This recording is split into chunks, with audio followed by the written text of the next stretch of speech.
Good morning, good morning. We made it just by the skin. Good morning, good morning. It's washed out on the camera there. It's a blue, blue, blue, blue sky. Beautiful day in Tokyo. Another beautiful day. It's like Southern California sometimes here in winter. Well, there's the twins. We got a bit of a funky frame rate here, I think, going outside. It's the same camera that was misbehaving upstairs the other day. Frame rate here is okay, right? Yeah, it's the outside camera that's giving me a bit of a funky frame rate. Let's have a peek at the settings. Here's my FPS 30. I can set it to whatever, 29.97. Does that help? Nope, no change. I wonder if one of my cables is wonky. I don't know. I'm not going to chase it now. It was okay the other day, so I've been ignoring it, but it seems like I've got to get into there. Okay. All right. Good morning, good morning, good morning. It's one of those streams. It's just, there's a ton of stuff to do today and a ton of stuff to look at and a ton of stuff to whatever. One thing, please remind me partway along. We won't do it now because not enough people are watching yet, but remind me partway along. I have to play back the video for you about fixing that color separation. Remember we talked about it the other day. I did the color separations on the little fan prints. I made a mistake. It was the end of the stream. You disappeared. I did fix it and I took a video of it. So let me play that back for you a little bit later this morning. But again, I'll forget. The letters are opened. Show and tell. We have 1, 2, 3, 4, 5 to choose from.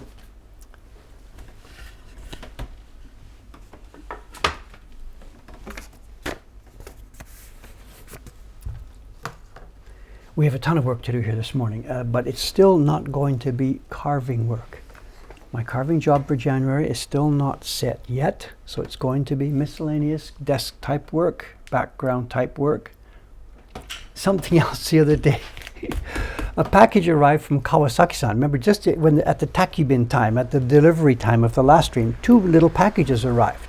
And one of them, I knew what it was. It was a little key block it was a block set for the March set of prints. So I eagerly grabbed it and opened it up. Taran-san was watching the other day. It was Saturday. Taran-san was watching and he said, open the other one. And I hadn't noticed, and Ayano-san hadn't noticed. It's from Taran-san. It's the latest block set he's finished for us, and he must have been so frustrated. Open it. And I didn't see the comments and I didn't know what was in it. So we'll talk about this too for a few minutes a bit later. Remind me about last night's auction. There was an auction last night. Actually, we can chat about it. The mods have got the link. I sent the link to the mods. There was a thing on Yahoo last night, auctions. I was looking at, I kind of think I might like to get that. I kind of think I might like to get that. It went to 7 figures. And the first one isn't a 1. It's crazy. Mods, you got a link there? I think someone, yeah, Karen's got a link. Thank you, Karen Sam. So, yeah, the world's gone insane. I just have no idea. And I really, really do not understand what happened there. It's a nice item. I mean, you saw it. Those are the prints. Those are the same prints that I was cleaning up the other day. In fact, I've got them here. Whatever. We can mix the 2 conversations at the same time. Those prints I was cleaning up and taking off the backboards. I had 50 of them in that album. Somebody had made his own album of 50 prints. The full set is 100. And the full set came up last night on auction. And as you can see from that, the pictures in that list, it's in god-awful condition. God-awful condition. And I was thinking, okay, I'd like to get it. I can set aside some money. And I was setting aside in my own mind. I set aside $150,000 for it.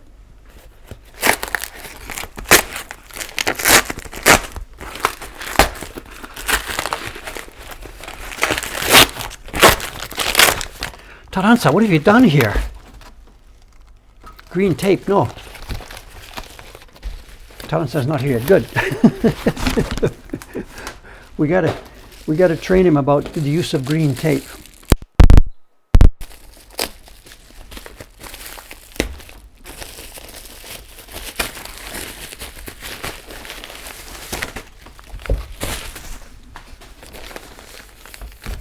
Okay, what we've got here, bit of a backstory. These are wood blocks. Of course, we know that much already. But before we look at the block, a bit of the backstory. I pulled up this folder from the collection room upstairs. We may have seen this on a show and tell many years ago. I really don't know. This is a folder that I've had for a long time. These are prints that I've owned since before Mokuhankan existed.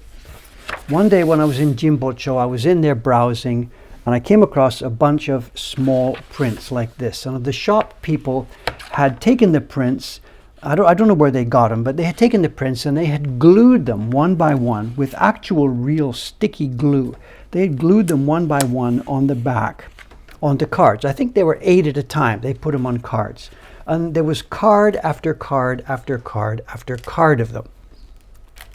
And what they are little woodblock prints that were designed to be stuck on a folded board to make greeting cards.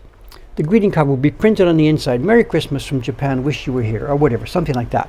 And on the front of the folded piece of paper would be one of these little prints just glued on with probably paste or something, whatever, however it was done at the time. This is pre-war. This is probably 1925, 1930, 1935, somewhere on there. There was lots of tourism in Japan in the pre-war period. People used to come by steamship.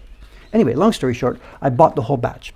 I took them to the counter and the girl said, "All of them?" I'm like, "Yeah, all of them." Pull out my credit card, and away we go. They are designed by Takahashi Shotei, and they've sat in our collection here for a long time. You may recognize one or two of them. People who know about the work that I did years ago myself might recognize one or two of them. This little bird, for example, ended up in my catalog, ended up in my treasure chest series. This little guy in a raft ended up in my treasure chest series. Anyway, to get to the point here, Taran-san, who is here in Japan working and learning and training how to be a woodblock carver, he needs work. He's been an apprentice of Asuka Sensei over at Takumi Hanga. He's been an apprentice there for I think over a year now, but with the virus situation, whatever, Asuka Sensei's work it's okay, but it's whatever, it's not going as well as it could go. So Taran-san needed work. So we thought, okay, what can we do? I can't give Taran-san a magnificent ukiyo-e bijinga yet because he's not quite ready for that. But the idea came up. I sent Taran-san over a bunch of these images, said pick a few of them and get going, and I'll send you some wood and let's make some reproductions of these, not at the little size, but let's zoom them up to postcard size. And he's been doing that now. This is the second one he's done for us. The first one is upstairs printing already. And this is the second one. Let me find the key block. Yeah, it's at the bottom, of course.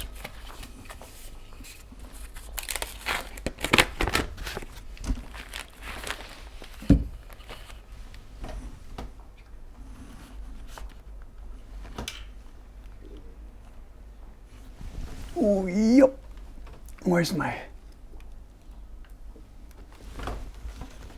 Do we need light or not light? Which is better, with or without? It might help.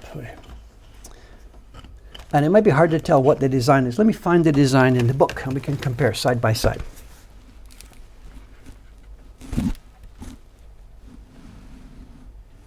Here it is.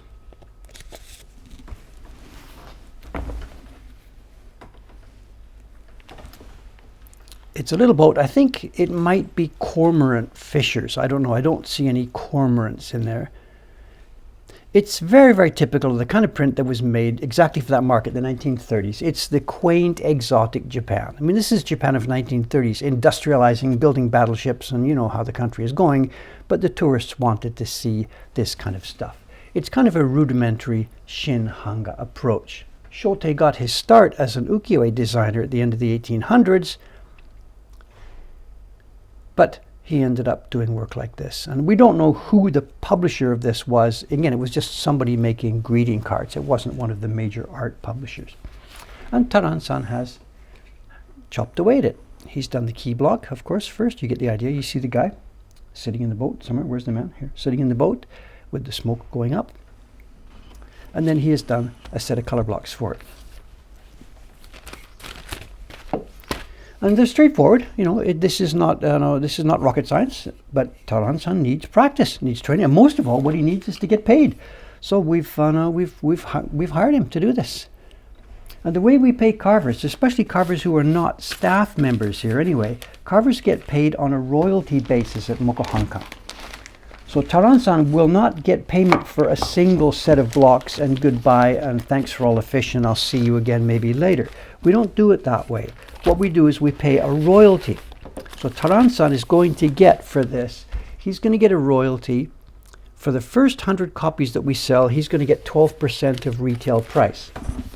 Then for all subsequent copies we sell from here forever after, as long as Mokuhankan's in business, he gets 8% of the retail price. Now, somebody still, even though they're getting a royalty, they still need to be able to pay their rent this month or something. So what we do with carvers, we pay the first 200 copies, the royalty for the first 200 copies in advance. So the print is going to sell for 4,000 yen. So he got 12% of that for 100 copies, and he gets 8% of that for the second 100 copies. And if it sells well in the shop after it's sold 200 copies next year or the year after, however long it goes, he will continue to get 8% of the retail price every time we sell a print. And our carvers, the outside carvers, Kawasaki-san in Kobe, and now Taran-san, and sometimes Asuka-sensei, they get this royalty as sales go on and on and on and on. Someone says it's very generous. It is and it's not. I know when you count the whole long term, yeah, we're paying more to the carvers than we would have if it was just a one-shot deal, if the print sells well. Now that's an if. We've got some prints, some of the earlier ones, not the earlier ones, some of the later ones in the Ukiyo-e Heroes catalog that still haven't reached their 200 copies. Now, Kawasaki-san, who carved some of those for us, we had this big promise, royalties forever and ever and ever and ever and ever. And for some of those prints, she's got her 200 copy royalty and she's still waiting. Nothing else has come for some of those prints. Other ones, the popular ones in our Japan Journey series, yes, every time we print, we are paying royalties now. So it's a bit of a, what's the word? I can't say it's a gamble on their part, because the 200 royalty that we pay pretty much is almost as high as it would be if we had done it as an outright purchase. So they're okay with this. They're taking a slight gamble, getting not quite as much as they would in the initial payment, and then for prints that sell well, which is most of the things in our catalog, they do okay in the long term. All right, as you can see, my first job this morning, we're going to mix it up today. My first job this morning is going to be a little bit of embossing. We're not going to do the whole thing. We're just going to start by doing 15, 20 minutes of embossing, and then I got to switch to another job.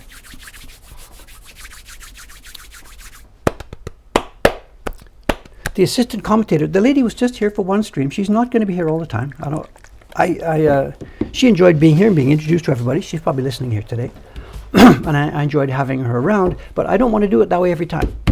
I missed the stream. I missed my friends here. So I was a tad frustrated yesterday. I wanted to see what's going on and talk to people. I missed you. Okay. We do have a frame rate problem. I'll get to it after the stream. I'm sorry. I can't really muck around with it today. I'm sorry. Oh, Snowy Evergreens is here. The lady whose handle name I can never remember. I'm sorry. Hey, you and me, talking about jeans. Actually, let me do this. Can I do this? Let me do this. Let's get personal here. Just a minute. I'm not sure if I should do this. Let's do this. Who cares? I got nothing to lose. I'm going to post a link. If I get it right. https mokuhankan.com attachments folder, and the file is weight.png. I don't know if I should do this or not. I don't care. In for a dollar, in for a dime. In for a dime, in for a dollar. I received a jeans package. The case, for those of you who don't know, the lady here called Snowy Evergreens is a good supporter of our work, a wonderful, wonderful supporter of our work. And she sent, as a secret Santa, she sent a package late last year with some jeans. And I guess she had estimated the size looking at the top half of Dave here, and it turned out that they were too tight. They didn't fit. And that was part of a number of things that were coming together in instigation. Another YouTube comment who had seen the year-end video 3 years in a row saying, Dave, you're getting fatter year by year, 3 years in a row, which was true. During Corona, I had put on a spare tire. So the combination of those things, and in my 70th birthday, I decided to start doing some exercise, and also 2 little changes in my diet.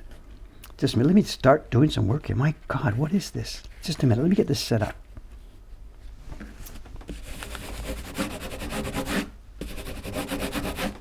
And I don't think I can get in those jeans yet, but we are getting there. We are getting there. We are getting there. Okay. Here's the embossing. It's Hori Tsoi Wai Chon. I don't know how he pronounces the part of this. Tsoi Chon, kind. And then printing. It's our steadfast #1 machine printer, Kubota Kenichi. And it's the Summer Tea Fields print from the Japan Journey series a couple of years ago. We're not going to do... Oh yeah, it would help to put my light on. Yeah. Okay. We're not going to do the whole stack here. Just let me do 15 to 20 minutes of this job, and we'll move on to something else.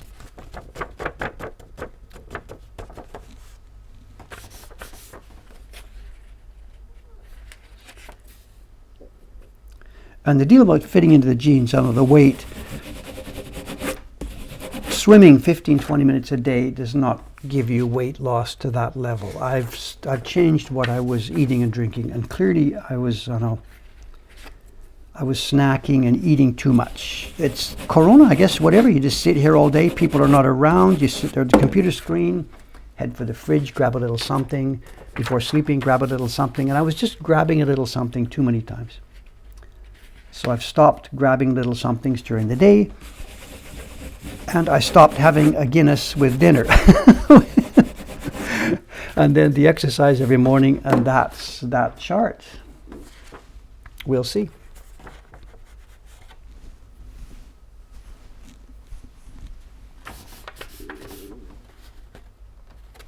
Anyway, we'll get to it. I don't know the timeline. You can see the weight loss there. It was strong at the beginning, and now it's bottomed out, of course. This is how these goes. The girl at the fitness center there, she was telling me about this, you know. I was sort of bragging. The girl at the counter, when you check in and check out, you have to beep in and beep out. And you chat with the girl at the counter for a minute there, you know. And she'd asked me one day a little while ago how it's going, you know, and I'm happy losing weight and blah, blah, blah, blah, blah. And then I told her it's flattening out, and she said, yeah, that's the way. She said, what you're seeing is the early part is just fat disappearing, and then now, because you're exercising more, it's turning to muscle, little bit by little bit. So we'll see. But the thing is now, the Guinness, I really, really, really miss my Guinness, you know. So what I'm trying to think, I'm not sure how to do this, and any advice would be cool on this. When that line then does flatten out, it looks like it's going to flatten out around 65 or 66 or something. At that point, when it stays flat, I'm thinking what I would like to do is maybe like something like Saturday night or Sunday night, treat myself to a Guinness with dinner once a week or something. Surely that can't hurt. Slippery slope.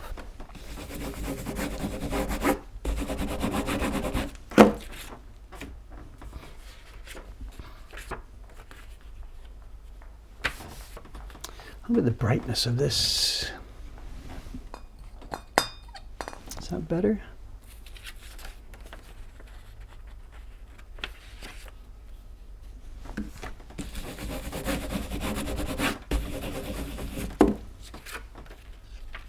Beautiful, beautiful print. Huntony, these are beautiful prints. I'm so happy we made these. Look at this. This is Jed, of course, Jed Henry. I remember the day we talked about this. He sent me some sketches, and we were doing a Skype, and he was screen sharing his Photoshop. He does his sketches and layout in Photoshop so he can move stuff around easily. The actual brush line work comes with a real brush, but when he's laying out and planning and we're chatting about things, it's a screen share in Photoshop. And I remember this one too, you know. It's Jed's design, of course, but I had a little bit of a piece in it. I remember the first one he did was in thirds. It was 1, 2, 3, and the sky was the top third. Something light green was the middle third, and the tea bushes were the bottom third. And it looked a little bit like stripes. So before he had a chance to catch it himself, well, we're bashing this. I said, Jed, let's decide what's important, not the teas. Let's make the sky the important thing on this one. He says, yeah, let's try that. So he pulls the thing down in Photoshop. He pulls the stuff down, makes the sky bolder, and both of us, we can see instantly, oh my God, that's it. So he then makes wonderful clouds in there, and away we go. You decide something is important in each one. We go through this actually all the time, Jed and I. He'll sketch up something at the beginning and send it over. And he knows what Dave's going to say. Dave's going to say the same thing. Okay, Jed, tell me what this print is about. Is this about these two guys? Is it about the tree in the background? No, this one is about the clouds. Grab something, decide what's going to be the important thing, boost it up, shrink the other stuff down, and you got yourself an interesting story. And the first sketch he had just scribbled, it was a bit of clouds, a bit of tea, a bit of people. Everything was sort of equivalent. But once you grab something and make it your focus, then things start to really come to life. And then later, he came back to me later, he had added more stuff inside the clouds. The thing I'm talking about now is just a basic pencil sketch. I couldn't even see the picture, just the basic sketch. And then he came back and he made the clouds really, really alive. I would never have done this. And yet it's so interesting.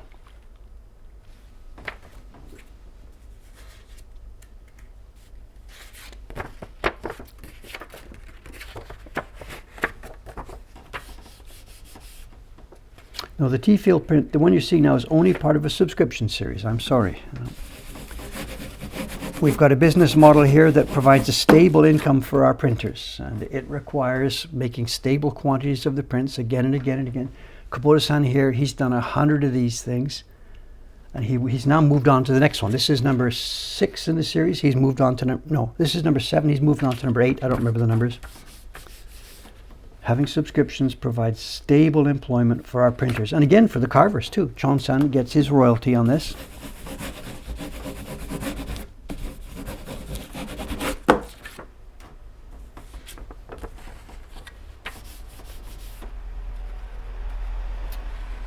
Yeah, Jed-san. When Jed's good, he's good. Boy, oh boy, oh boy.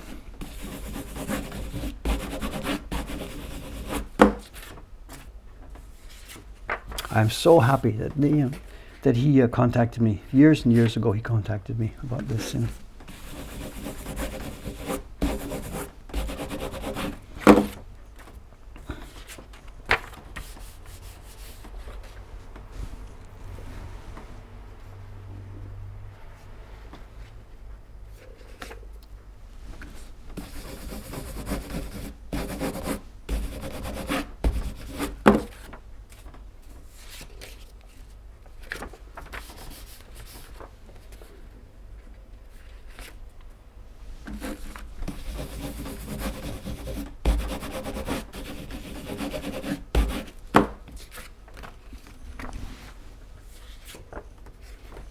Zoom a bit wider, you see what's going on.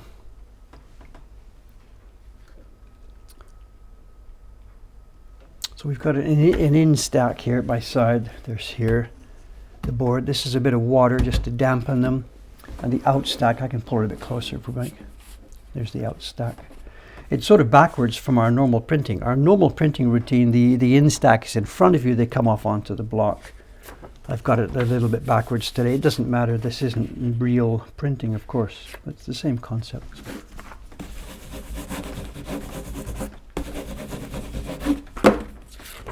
Over she goes.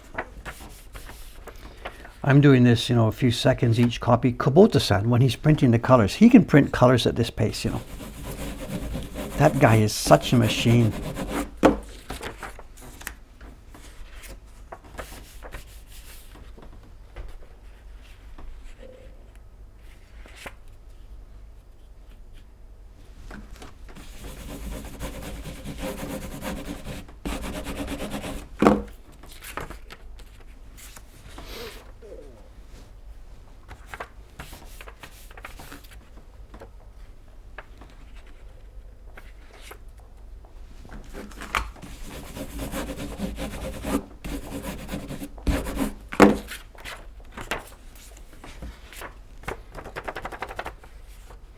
Yeah, Hayazaki Miyao. No, Miyazaki Hayao. It does have that feeling, of course. I don't. This is not a series about Ghibli anime. This was just a generic Japan Journey series, but that ethos it pervades our work to quite a large extent. You know.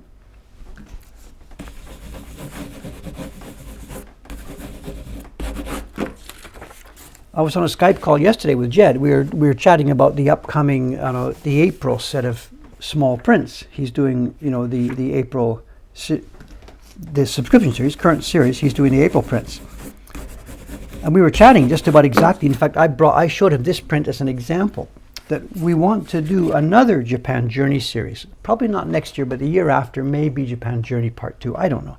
It's all too big. We want to do this again because these are so nice and so successful. We want to follow up with another series like this, maybe next year, maybe the year after. And Jed and I were bashing this, talking about some of these things last night. And one idea I had for his April set of small match label prints, this may happen, may not happen. It's just this is just smoke. This is vaporware. Oh, this is glue. Look at that glue on my shoulders. This is from the sizing machine upstairs where I dip onto the sizing machine. This is not Dave wiping his nose. Anyway, the idea was for Jed that what you could do is thinking about the Japan Journey series we're going to do a couple of years from now, do some small sketches for it, and let's put those in this year's match label series. And imagine a series of something like this. It wouldn't have that much detail, but it would be small match label. It would be colorful like this. Those would be so cool. And we could use them as a sort of a test run, a trial run for the real print that would come a couple of years later. And he's like, what do you mean, do the same design twice? And I'm like, yes, do the same design twice. Totally okay. That would be really, really interesting. Mommy's here. Mommy's here. How you doing, Mom? It is hopeless.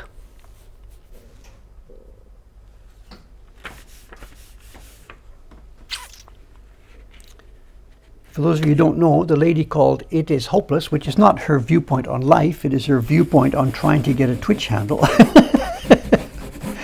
The lady there is my mother, the lady who is now called Bet. Hi, Bet. She's been doxxed. Her real name has been put out into the internet. It's okay.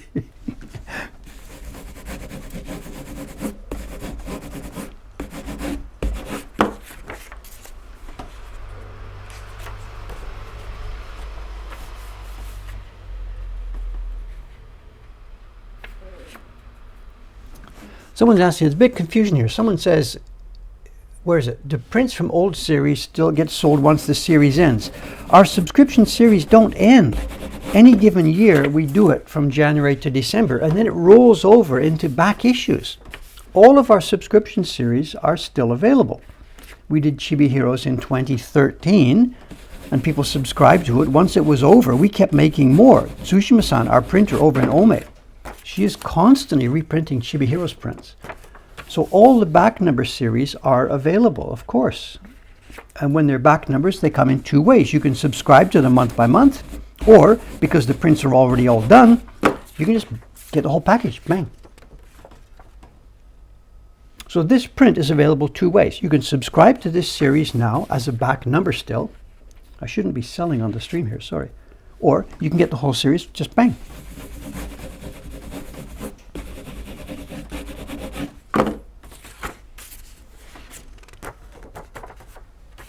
Mom, don't even think about changing your name. Just leave it. It's fine. Your name is fine. Don't even think about changing it. That's your identity now on Twitch. It's okay.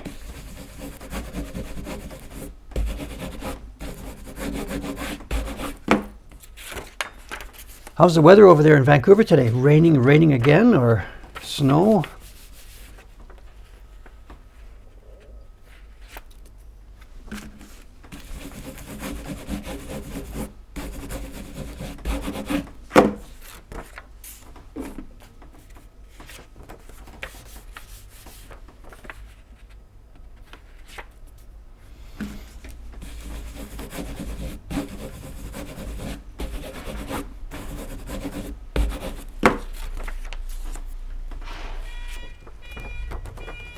Dry and cold, same as Tokyo. Yeah, good. That's the best way.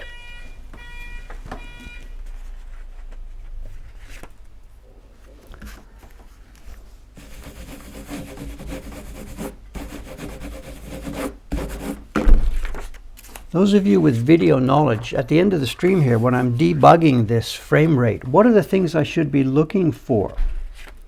It's the same camera with the same cable with the same video box and the same setup. But give me some hints here. What should I be looking for as problems to cause this low frame rate? My first guess is maybe a loose connection, but I don't know. Any advice on this would be much appreciated.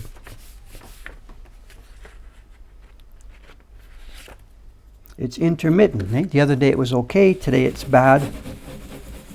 So being intermittent to me sounds like a cable or a connection, but rather than a setting somewhere.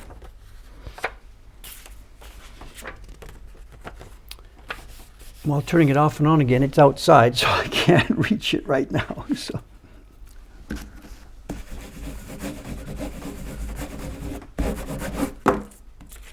But I can, and I mean the video box is right in front of me, so I can take the camera down for a second and put it back up. Take it down and put it back into the video box. Outside camera, go to the settings, and boost it back up again. No way!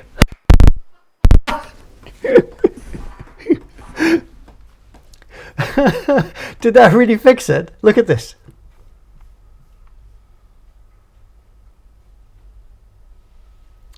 Hey, who's the man here? Who? Chocolate egg, chocolate egg. Who said this? Turn it off and on again. I missed the comment. Chocolate eggs. Quick, bury this person in chocolate eggs. Who is this? It's gone. It's too far away. I don't know who you are. I'm sorry, I missed it. So on and off. Unplug it. Is it turned on? I mean, whatever. Thank you, sir. The video box, these are wonderful. It's by Majual. It's called the USB Capture HDMI Plus. And I've had lots of video boxes in my time, video cards for all of our computers. And this one is fantastic. They really are plug and play.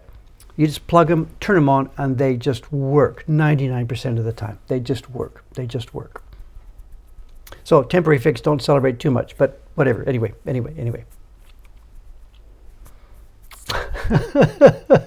Virtues 125, okay. I don't think it's been on too long. When they overheat, I know we've had that problem before. In the summer, we put the cards on the hot carpet upstairs. We do have an overheating problem. Here in this room right now, that's not the issue. Absolutely. Yes, thanks for the comments though. Thank you.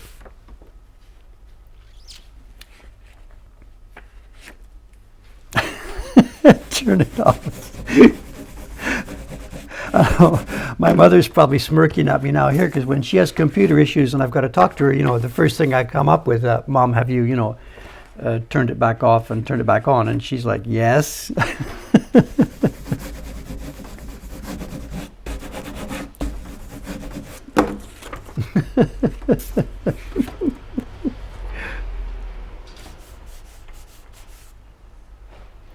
The audio again. I've got the thing on my. People are complaining if I put the mic over there. People are complaining the voice is too low. Now when it's on my, let's move it a bit farther away. Hi, the mic is now a little bit farther away.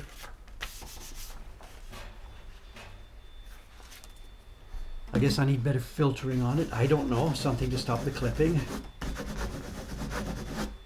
I thought we had that. We had a compressor and a noise gate.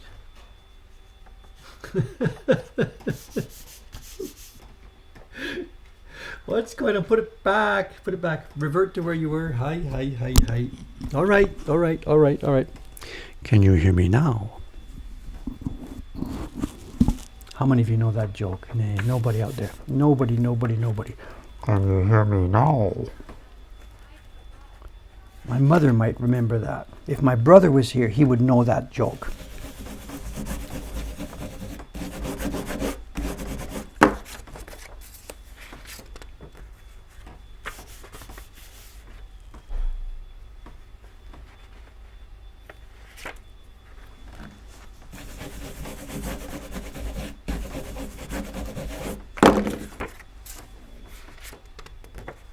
Yeah, we told us so. Remember, Dave's an old man. He tells jokes more than once. Or tells the same story. I can't help it, we've got new people here all the time, There's a constant stream of new people here who didn't hear particular stories to show. Yes, the vacuuming is happening at the hotel across the street. Street news. There is news. Oh, I took some pictures yesterday of the Ninja. I don't have them ready to show you. The Ninja boys, have we told you, there is now, maybe you can see them. There are now 3, count them. There are 3 wires coming down the top of the Ninja building. You can see in front of the white building there, the black lines. 1, 2, 3. And they are upscaling their Ninja experience. And they were testing this over the weekend. The idea is, so far they've been doing Ninja experiences with little kids outside. They bring the bad guy and the little kids chase the bad guy down the street. All very cool for 4, 5, and 6-year-olds. They now have signs outside, Otono no Ninja Taiken, Ninja experience for adults.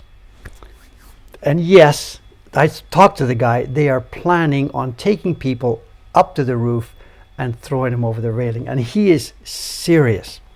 He's serious. They've got 3 ropes. There's going to be a ninja on each side, and the customer is in the middle and in his black suit, and he is going to bounce down and catch the bad guy at the bottom. And they are serious. 3 adults on that little railing. And I'm like, you have got to be kidding me. Like, should I call the police? I can't get involved here. They are serious about this. And I said, the weight. He says, no, we got it figured out. We've got another rope. Look, you can see it from the bottom. And I did. There's another rope to the top railing, which runs to the railing at the back of the building. So they've sort of, what's the word? They've tried to stabilize this. And they were testing it over the weekend with the 2 of them. And the 2 of them came halfway down the building, turned to face the outside, and they were yelling, hey, let's go, join the Ninja experience. They're yelling from the 2nd floor. I took some pictures of this. And I haven't seen any takers. But my God, instead of 1 scream, we're going to get triple scream as the people fall to the ground. I'm serious, they're going to try this.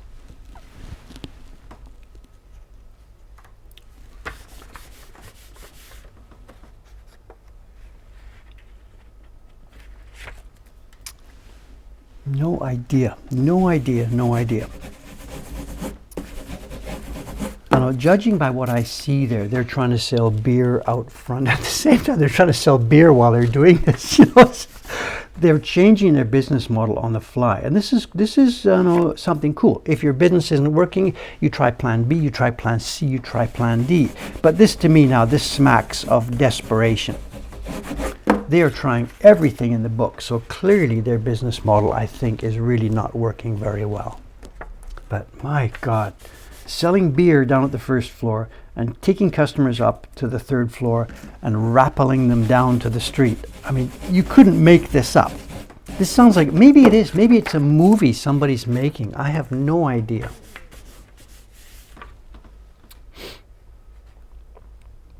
So, there you got it. Sell beer while you throw people off the roof. What could go wrong? It's a parody. If I said I wouldn't believe this if you told me. Yeah, tell me again. It's there.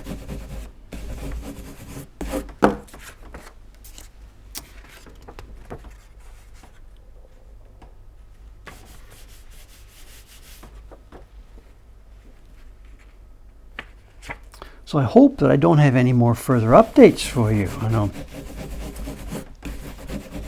I've got some pictures. They're in my little clamshell phone upstairs. So remind me. Somebody remind me in an email. I'll get the pictures.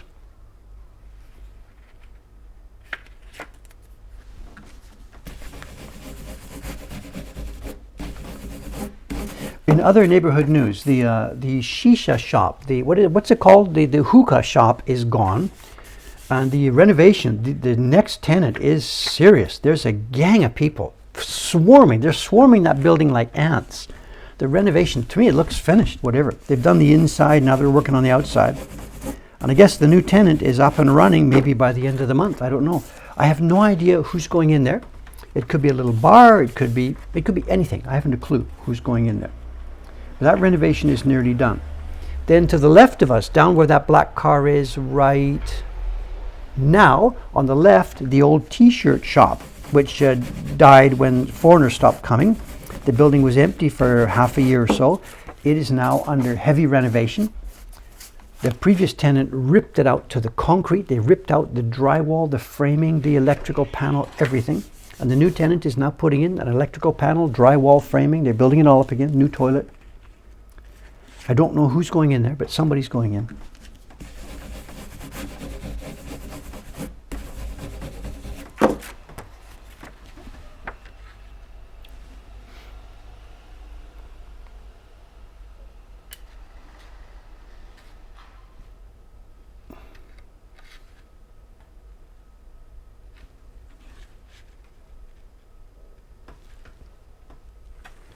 There's the embossing.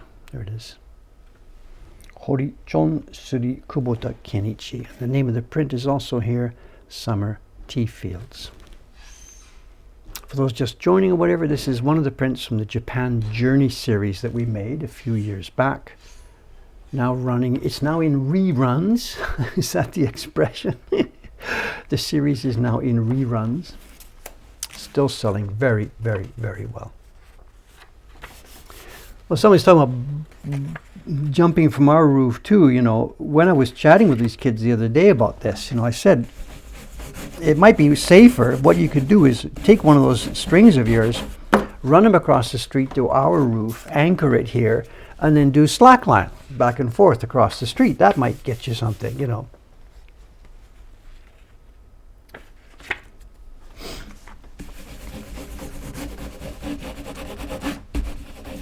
Yeah, someone's commenting, they ripped the inside of the building. It's so strange. It's just so bizarre. I know, I've given up even just wondering. It's just the way it's done here in Japan. It's the way it's done. I have no idea how it got started or why it is. I think I told you a couple of years ago, on Hoppidori, the bar street around there was a little parking lot area that must have been a building that got ramshackle and was taken down. It was a parking lot for a while, for a year or so while I was here. And then two little buildings went up, and somebody had built them on spec. They didn't have tenants yet. Somebody must have got a hold of the leasehold or the rights to use the building, knows it's a bar street. So he put up two buildings that could easily be turned into a bar. He put up there was a wooden frame building with a roof, and they put drywall around it, got some light bars up at the top, all ready for someone to come in and make a bar inside. They both rented quite quickly, and exactly the same thing happened. Construction truck comes in, rips out all the drywall, lights, everything right to the outside frame, and then puts in drywall and lights and everything inside. And the stuff hadn't been built more than like a month or 2 months before. You rent clean. A typical commercial lease in Japan is based on what's called a skeleton. You rent this everything inside. The building, the steel framework and concrete structure of the building is what you get, and everything inside is your responsibility. As it is with us. With the old building we got here upstairs, it had been abandoned. The previous tenant hadn't ripped it all out. The previous tenant must have gone bankrupt and run away or something. So we were really lucky in that the building wasn't a skeleton. And when we were negotiating 7 years ago, she said, okay, we've got to talk about this. I have a real problem. And she says, like, I have a real problem. There's still stuff in there, like walls and lights and a toilet and stuff. And we're saying, yeah, this is a problem. Not. And then when it came time 3-4 years ago to get the ground floor, we've talked about this story that we knew it was coming empty. And luckily, I caught the guys, the deconstruction crew. Cameron was already upstairs that morning. I had been out doing something. I came back at 9:30 or 10 or something, and the deconstruction crew had started work. They had smashed the front door out. They were ripping up the floor. They had a third of it ripped up already. And one guy was getting ready with a crowbar to take down the hung ceiling. And I ran in there screaming, stop, stop, stop, stop. And I paid them to quit. I paid them to leave it. I paid them the same money they were going to get paid for the job just to get out of here. And the guy's like, so out he goes. So we had to make a new floor because I was too late to catch that. But everything else we were able to save. The walls and stuff are still here.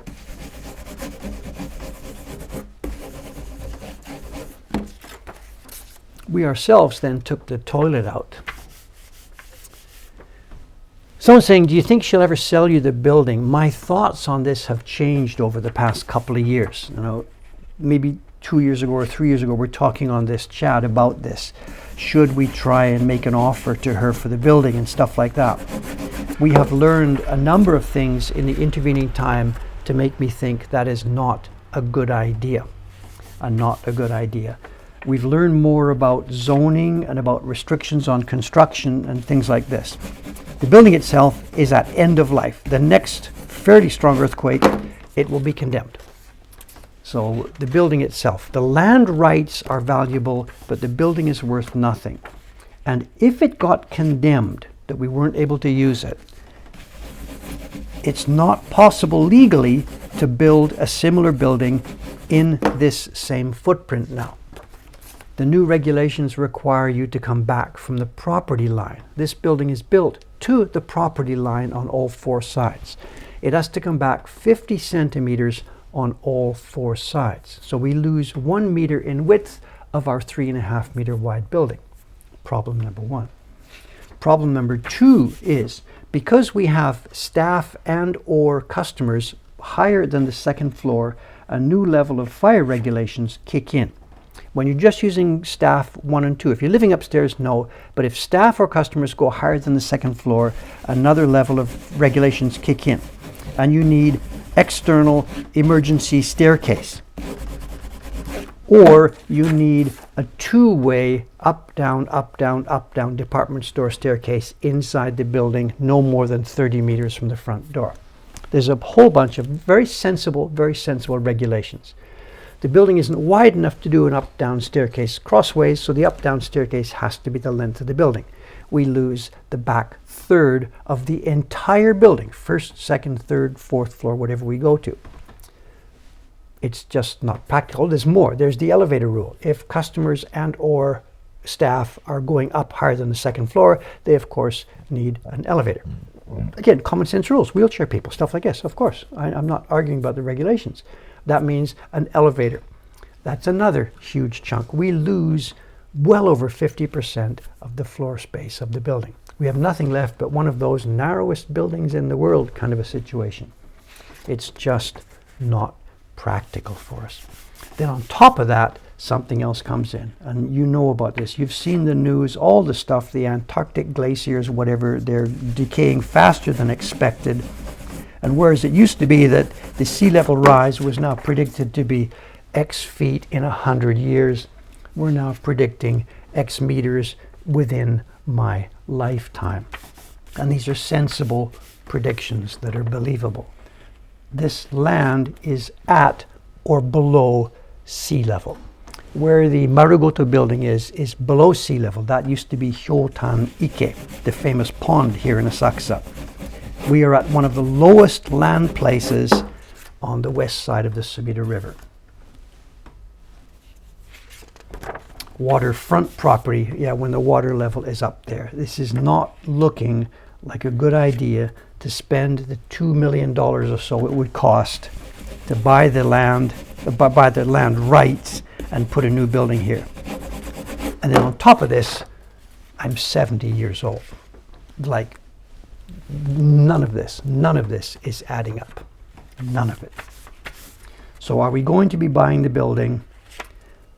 Not unless she makes us an offer we can't refuse. You know, it's an elderly lady with no kids, and she may come to us with some kind of plan that she's looking for her own care, like the French do, right? You buy the house from the old woman and you pay her till she's died or something like this. I forget the word for that sort of stuff. I don't know. It is not looking sensible.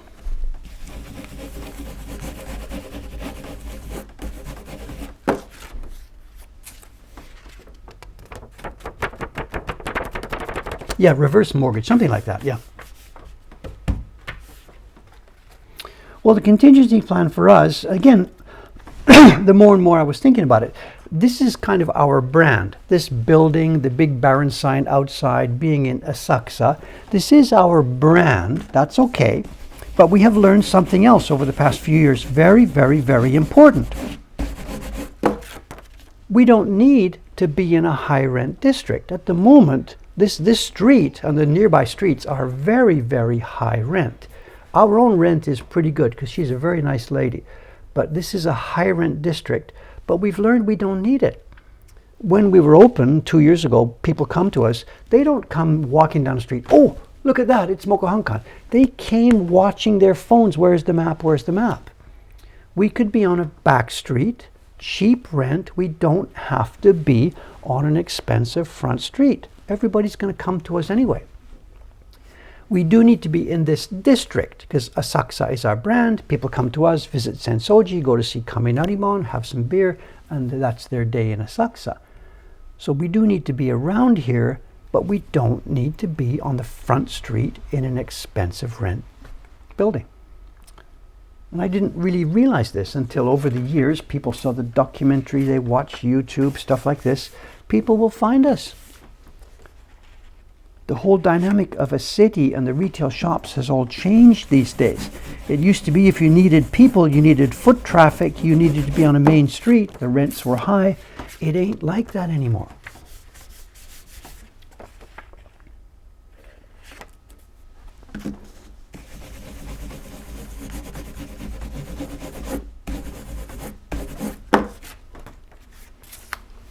So we'll see. We don't want to be in some junky outside district. No, we need to be near here. So we need to be in the area, but we don't need to be paying a fortune in rent. So the backup plan, when the earthquake comes and this building becomes deconstructed in a few minutes, we will simply move somewhere else, I think.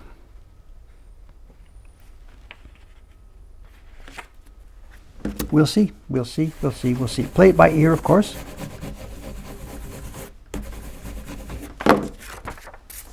It seems that I've kept on going with this job. I said I was going to change, but excuse me, something caught in my throat this morning.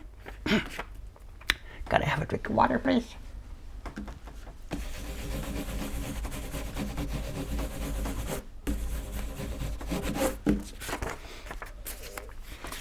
Now, one reason I've kept on going here is because the next job for me is the signing share certificates, and I guess I shouldn't really do that too much on camera.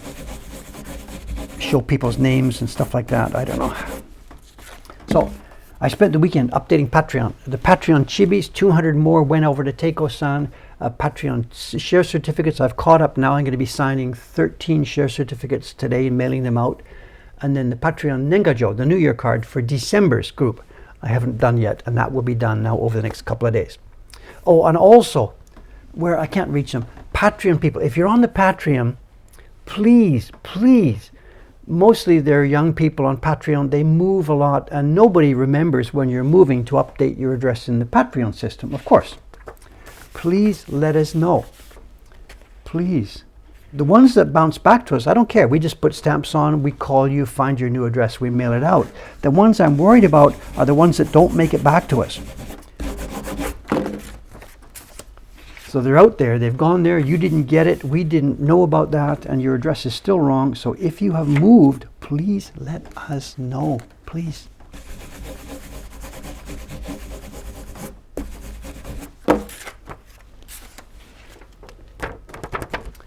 Oh yeah, color separation video. Shall we do that? Shall we do that? Okay, okay, okay. Yes, yes, yes, yes, yes. All right. How are we going to do this? Okay, first, outside camera goes off temporarily. Click. Now, I've got 2 video clips. Oh no, where are the... I don't have the print. Oh yeah, I've got a picture. It's this one. Look, look, look, look, look, look, look. Okay, here we are. That's a picture. That's a photograph taken from one of these videos. Let's roll this back then, a couple of weeks when you were here. This was a color separation day. You can see on that picture I'm just putting up there, there are some red marks colored in. These are the areas that's supposed to be left for carving. And most of the ones you can see there are okay, but the areas marked with an X, Dave colored in by mistake. The block we are looking at is the block for the darker blue color, and I colored in the water area by mistake on that little print that has 1, 2, 3 little boats in it. And I first, in the stream, I was saying, it's okay, whatever, she can handle it. I'll just put an X mark there. Our carver will understand. It's okay, just leave off the C. And then we shut the stream down. I went and had a coffee, and I came back, and I thought, I think I should perhaps fix this. So what I did was I fixed it in a few minutes after the stream. And I was, of course, somebody was saying, we should have just kept the stream going, whatever stuff is going on. But I was smart enough to video it. So I've got 2 clips, about 2 minutes and 2 minutes. The first video clip is showing, well, just let me play it. I think the clip might be soundless, but I also think you'll be able to hear my voice when we do this. Let's test this out and see what happens. Here we are. Here's video clip number 1.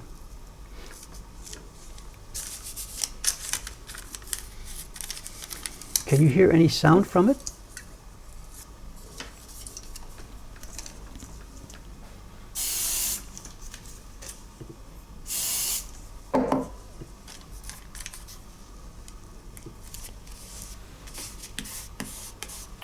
The idea here is simple. By sticking something on top of this, because it's going to be pasted face down, only the top layer will end up sticking to the block.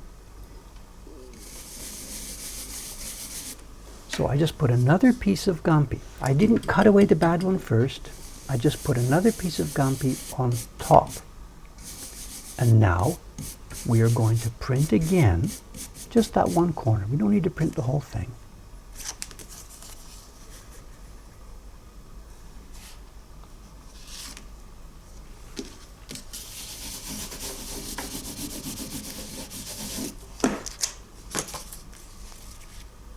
And you can now see, through the Gampi, there is still the mistake underneath it. And we now have 2 layers of Gampi in that place. So you know what comes next.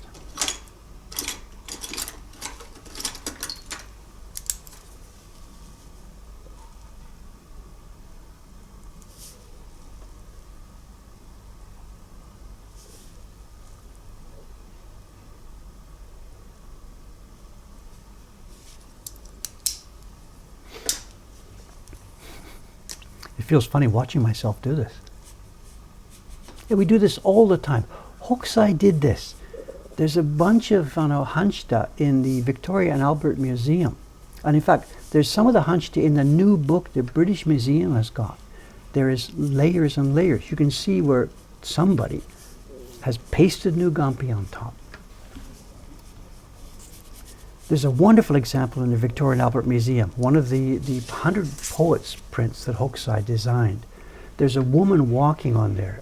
She's on a separate piece of Gampi paper, and you can see the trace of glue. He tried putting her here, nope, here, and he moved her here. And she's been moved, just like copy-paste in Photoshop. This is a normal technique.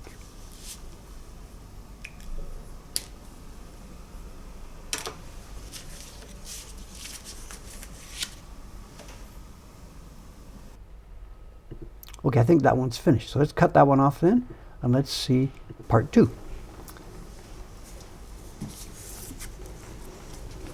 You know what's going to happen here. We get an extra peel today.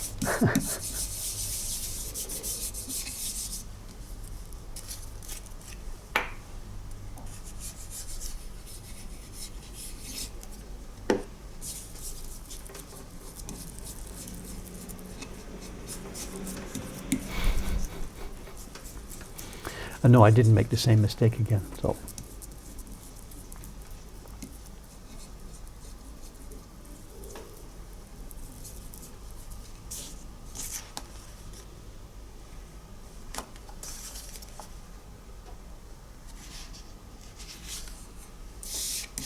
And for those of you who are going to start judging the peel, hang on, this is not a normal peel, remember. We have 2 layers in one place. So this is not going to be a single pull-off peel. Just hang on, see how it goes here.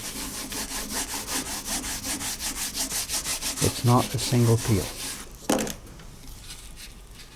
I can rate my own peel. Can I get a scorecard? 7 or something.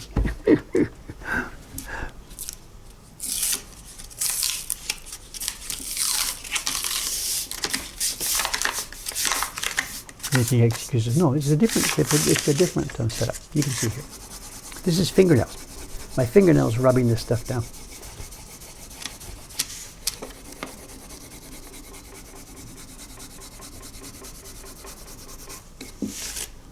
And you can see the double layer. On the first attempt here, I tried to peel off the back layer first here, and it didn't work. Watch.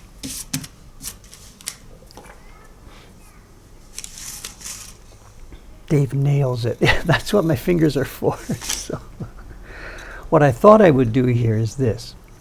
You can cut this part of the block, because the part I'm cutting here is going to be wood that will be chopped away later. You can't cut on the lines. But what I thought I would do is peel away just the back part. And whoops, nope, lifted up both of them. Next corner.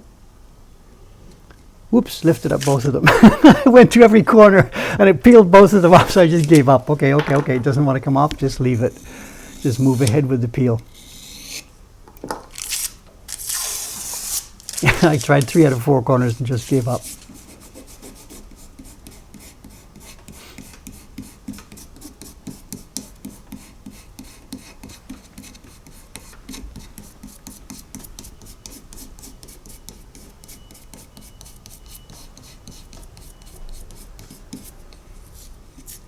Look at this mess.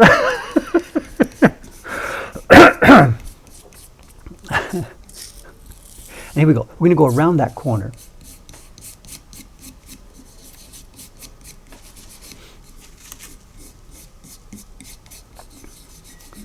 We're going to go around the corner. Now, what do we do now? How do we get this off? There's 2 layers here stuck down.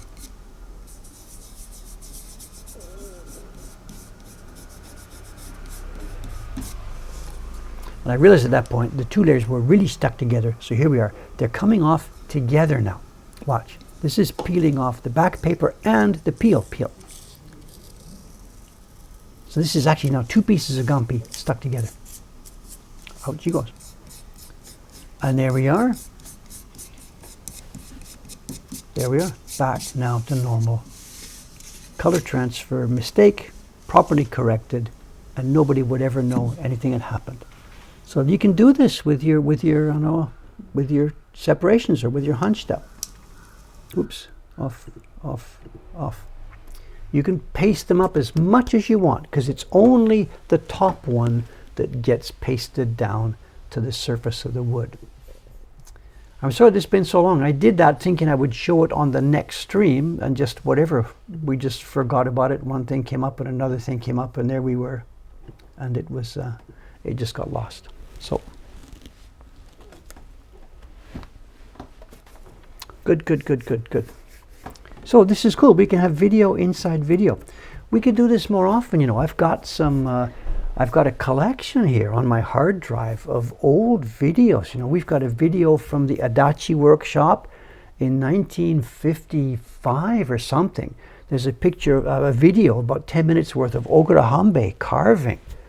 So we should maybe think about doing this. It could be part of our, it could be one corner of our stream on days when I don't have some really interesting work to do, you know. A video of a video inside a video. Nee. We could do more of this. Okay, what's the time now? 9:04. Okay, it's no point to change. Let me do a little bit more of this, and we have show and tell. We have lots of show and tell. I'm not even quite sure which one to pick and show you. We'll see. Just give me a few minutes. Actually, I might have time now. I might be able to finish this. Oh! I might be able to finish this.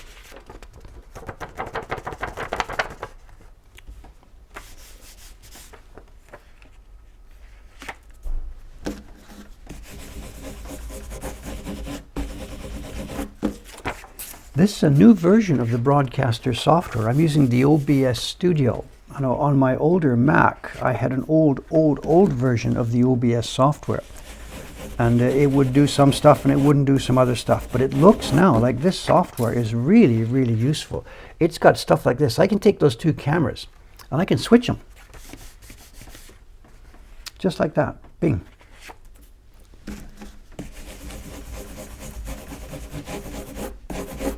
So if something happens outside we need to see quickly, bingo. We can set up scenes, and there's no end of it. You can set up scenes. It's a miniature broadcast studio. It's wonderful, wonderful software.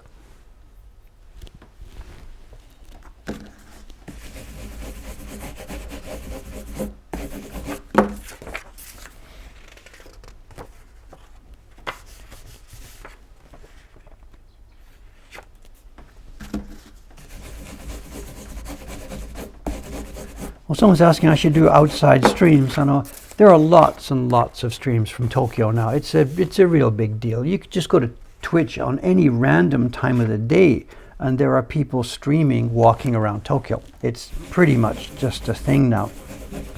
And the world doesn't need another foreigner living in Tokyo with a camera walking around town. There's lots of those videos now.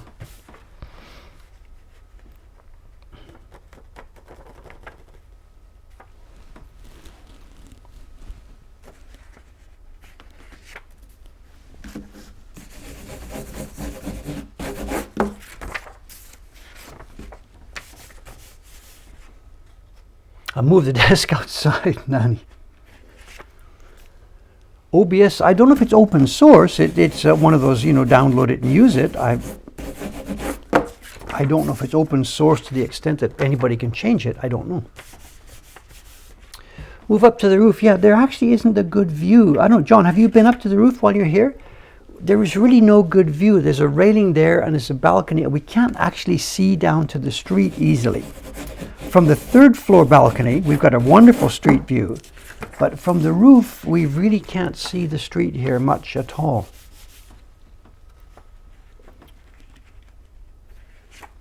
We can see the tip of the pagoda if we look between two other buildings, and there's a good view of the sky tree, but there's not a real good street view from up there.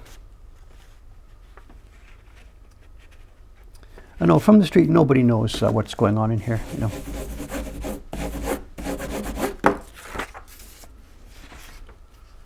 I can see outside. You can see my desk here. If I lean forward, I can see outside, but nobody outside can see into here.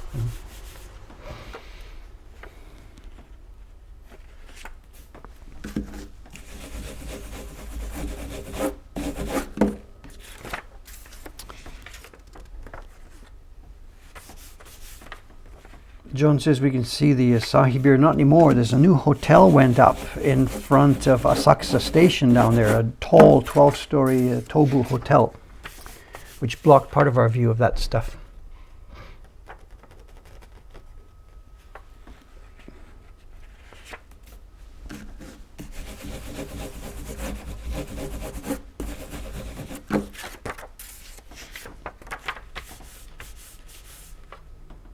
What's this, John? Just bought the lens that I wanted. But don't you need a cargo flight? Isn't it a huge, huge, huge lens? Nanda. Okay, well, sounds like we have a date. All right. The question then becomes weather. I don't know, the weather now in winter, the air is so clear in Tokyo. In the morning when I head to the pool, the trucks haven't been running all night. The weather is clear. That sky tree is sharp. Absolutely sharp.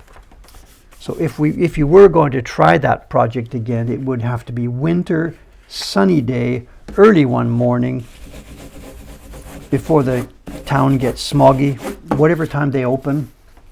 Actually, they're probably closed because of the pandemic.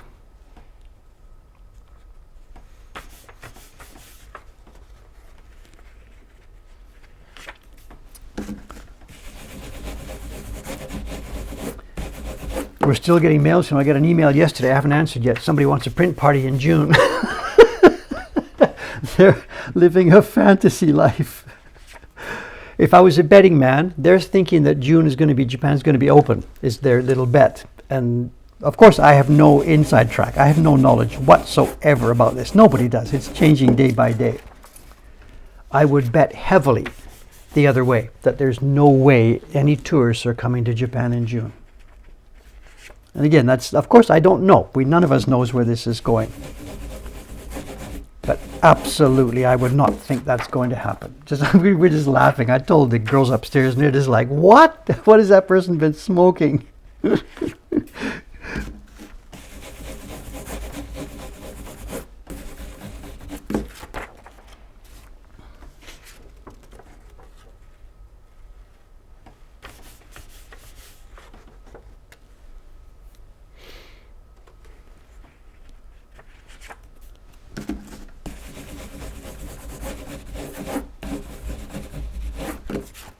We are going to finish this. It's 9:11. Look at this. So it's worked okay. All right.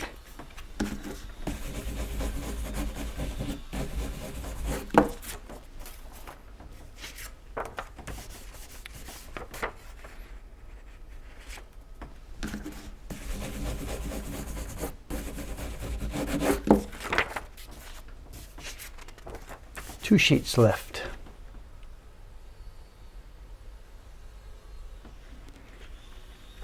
Someone says I'm getting good at this. Eh? Here we go, last sheet. Okay.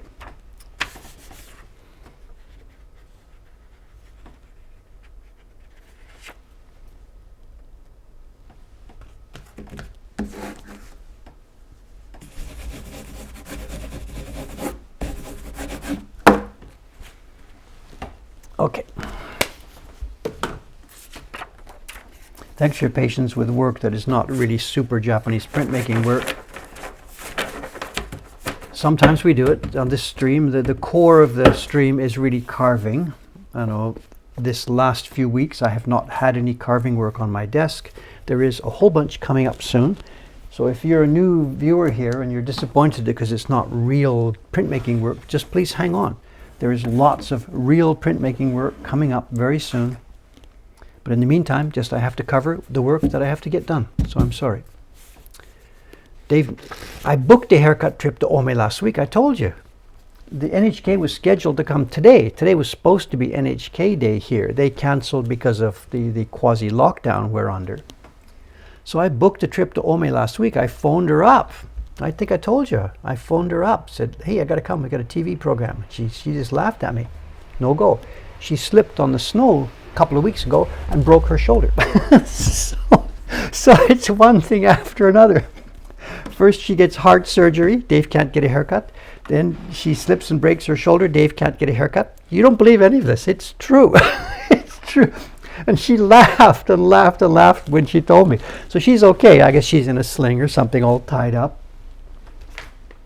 And she laughed. She's okay. It must have been no fun when it happened, but she's laughing now. Compared to the open heart surgery that she just went through, breaking her shoulder is probably no big deal, you know. She's not my age. She's a little bit younger, but they're the age when you start to spend more time in hospitals, you know. Does somebody have trouble with the flask? I'm not sure. The flask is just hanging there. I can't really do much to it. There we go. Is that better? I don't know. Who is this? It's Annabelle Sam. Okay.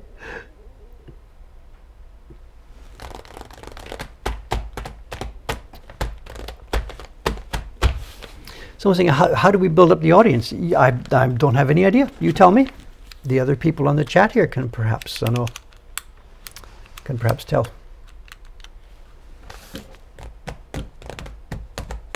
The universe wants Dave to keep long hair.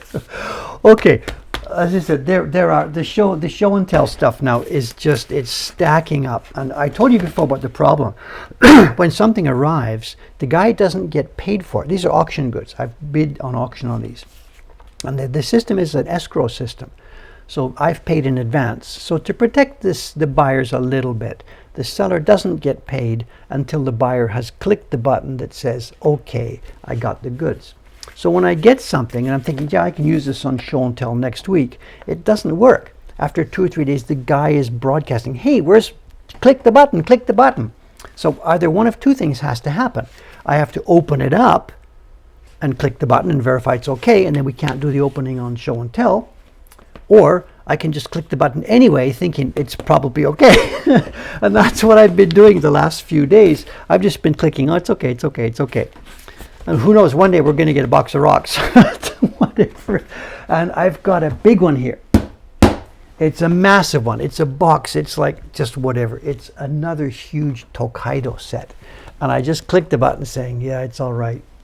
So I've got 5 packages waiting to be opened. Okay, today it's not a big spectacular item. Today it's old stuff. We're going back to, I'm not sure exactly. It's going to be a mix of stuff in here. And these are either going to be late Edo period or early Meiji period. So the items we're going to see here today are probably going to be 1850s, 1860s, 1870s. And they are a type of print that they are dated, but they are not dated in the classical format. It won't say Meiji 3. It's got the date in a calligraphic form in an allusion to Chinese astrological symbols. And I don't remember them, and I'm going to have to look them up each one. So I can't tell you these prints today, the exact dates, just a general. And again, I'm sorry, no green tape. No green tape. Okay, here we go.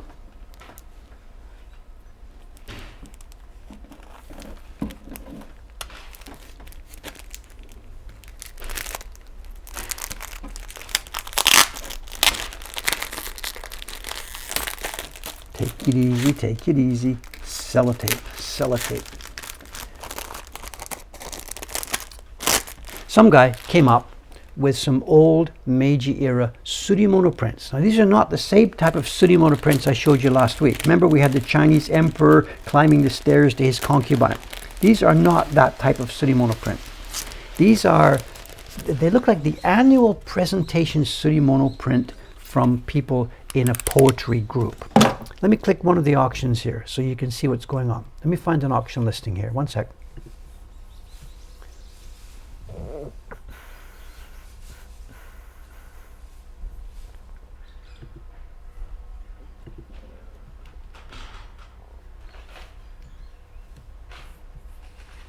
Here's an auction listing. The guy had 5 of these and he put them up one by one by one.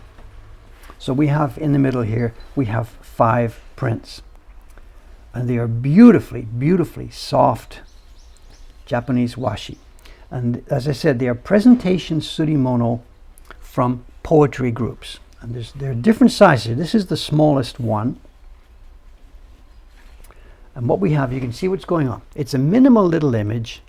It's mostly about the poetry. And it's 20 people. They're each handing in their poem. And maybe the poems would have been chosen by the head guy in the group. And this would be their annual presentation Surimono. One poem from each of the members. Each person would give his handle name. This is not their real names. And it went out to a carving workshop. And this is metallic pigments. That's, I believe, copper. It has a greenish tinge to it. It could be bronze, I'm not sure. And this would have been a really nice, beautiful little piece of paper with everybody's poem on it. That's not so spectacular, but there are 5 of them here, and some of them are nice. Let's have a look. And Taran-san wants some carving practice, but boy, oh boy, oh boy, carve all that calligraphy. And here we go again. This one's had a coffee cup on it. There's the date. I was mentioning before, these things are dated. And I cannot read these off the cuff. I have to get to my encyclopedia page and look these up. This is the date. And I'm sorry, I should have a chart here by the side of my... John, you want a new job. You've lost your job to the robot. Let's talk about this. I'm serious, we could work this out. There's the 5 by 12. The 5 cycles of the 12 astrological symbols tell us what year this is within a 60-year cycle. And I don't remember them all, but this will give us the date of this print.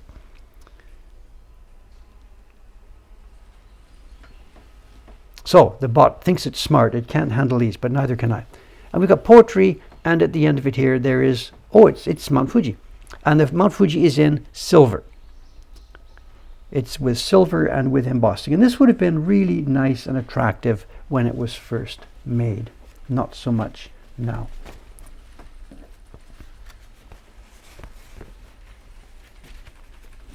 We're going to need to zoom out here. This is beautiful, beautiful, soft paper. Here we go again, the same thing. We have the poetic form of the date here, and we have poetry from the people. Okay, now the last two are a little bit different.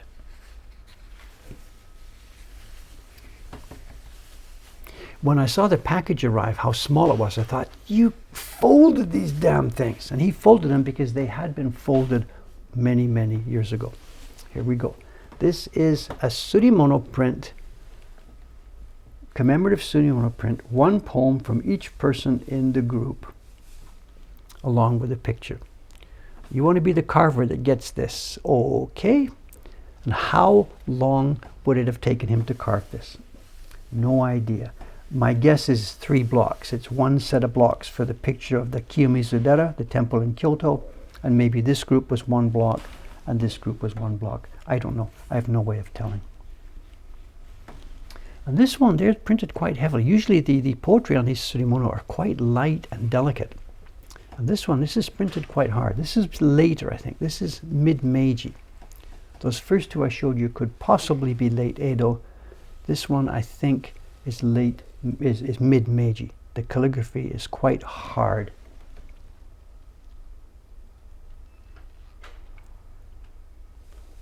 And the washi is thick and luscious.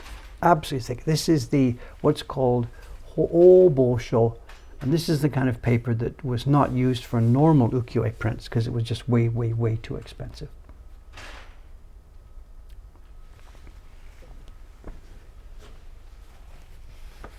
It's been opened and folded so many times. It'll be opened one more time. We don't keep these in folded form upstairs. I have flat files. That will be opened one more time, goes into its flat file, and it will never be folded again. At the moment, it's been opened and closed how many hundreds of times? It has one more time. It will be opened just once. You wait. You've arrived at the right place to get saved. And look at this one. And this one is fun. This one is fun. It's the same kind of idea. We've got the date here. I cannot read the date. I'm sorry. Oh, wait.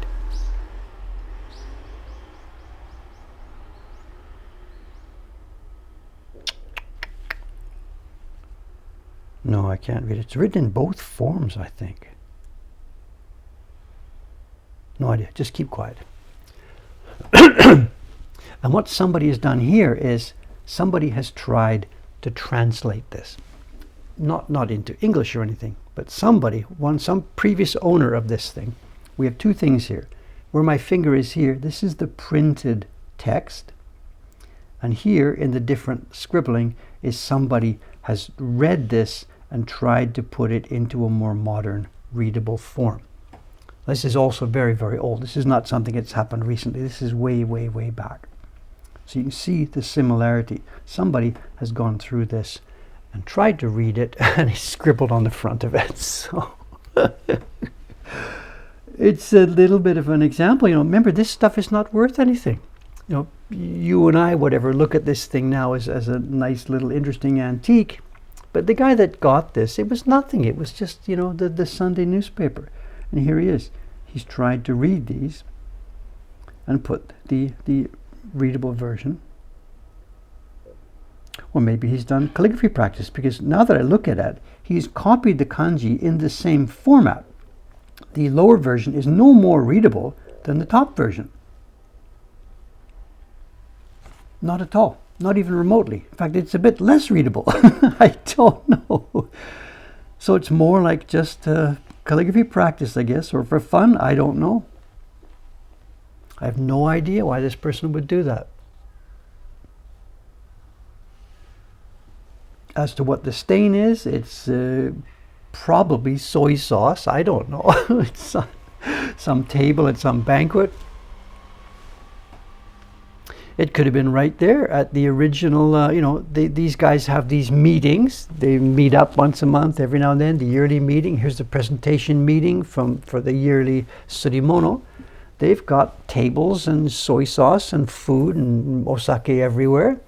And they're passing these things out, and somebody gets one, and maybe he's already a little bit drunk, and you can see step 1, step 2, step 3. I don't know.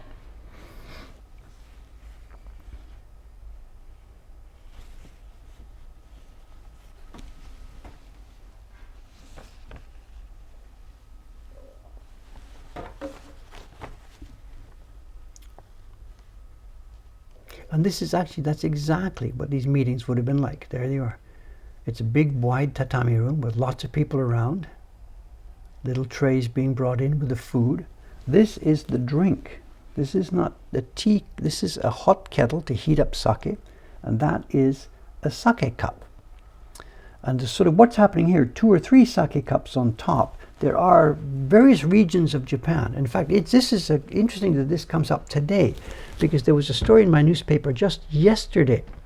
One of the regional governments, the prefectural government, has sent out notices to the bars in that area. Okay, guys, I know you want to maintain the tradition of passing the sake cup around, but we're now in the middle of a pandemic, so no. And it's exactly like this. The waiter comes. He's got the old-fashioned sake cup. It's about 4 inches or so in diameter. It sits on the tray. The waiter holds the bottle, and this is probably actually shochu, not sake. It's the potato vodka. It's deathly stuff, deathly stuff. For someone like me, well, just whatever, just no. So anyway, the waiter pours a little bit in. The first person, hi, everybody claps, bang, bang, here you go. He takes his drink, and the tray then goes to the next person. The waiter pours some more in, and the next person drinks. And that's exactly how we're looking at it. This is the old-fashioned tray with the sake cup on top. And members of the group drink from the cup. Around and around and around it goes. Anyway, yesterday's newspaper story. If you Google this, Google Yomiuri newspaper, shochu, passing cups or whatever. Google some keywords, and you'll find the story. And the prefectural government has asked these bars, who have still been doing this all these past couple of years, they've said, finally, please give up on this. It's not helping. Someone's saying, shochu, best drink ever. Boy, you got stronger guts than I have. I really can't drink that kind of stuff. I really can't. I don't know. Dave's power drink, whatever. I'm a 1 glass of beer or a tiny little glass of wine. That's all I can do, and I am out of it. Stuff like whiskeys and ryes and this shochu, I can't. Just whatever. I don't have any taste for them. Whatever. I've never tried, but never tried. So anyway, there we go. Okay, that's a bit of something different. One more link to post for you. We had the show and tell the other day. We had those French items that came in, and I have news for you. They are online, ready to go, and I can give you a link right now. 1 second. Let me get it. The 3 prints that we showed are now high-resolution photograph online, ready for your delectation. I couldn't resist. That same day we showed them, I was so excited about that calligraphy. I grabbed them over to the camera. I was supposed to do other work, but I didn't. I just did so. So those 3 pictures are online for you now. And they show at lower resolution than they really are. When you first access those pages, they look pretty good, but you can spread out with your fingers on a laptop, or you can expand the resolution of your monitor, whatever. The resolution behind those images is much stronger than what you see here.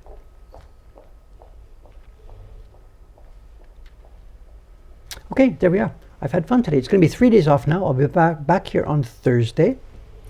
I ended with the same thing. I'm really not sure what work I'll be doing on Thursday, one thing or another. And I do know that we have a ton of interesting show and tell to watch. He's walking his bike because this is a one-way street the other way, and there is a police box at the end of it, and they will catch people. Even if he gets on his scooter and just goes half a block the wrong way, they can still catch him. So he's walked his scooter up.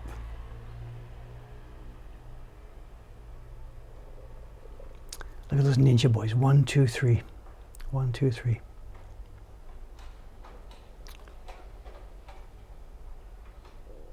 Okay, there we are. Thanks for watching, guys. I'll see you next time. Thanks very much, and bye for now.